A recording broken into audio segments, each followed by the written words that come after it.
إن الله لا يستحيي أن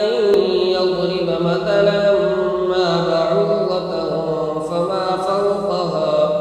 فأما الذين آمنوا فيعلمون أنه الحق من ربهم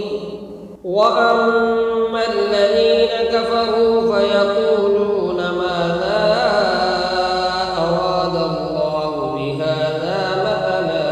يضل به كثيرا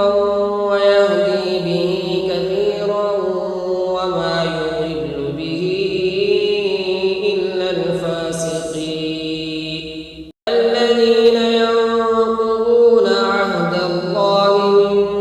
بعد ميثاقه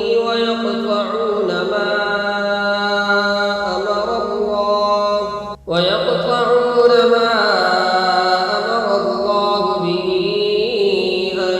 يوصل ويفسدون في الأرض أولئك هم الخاسرون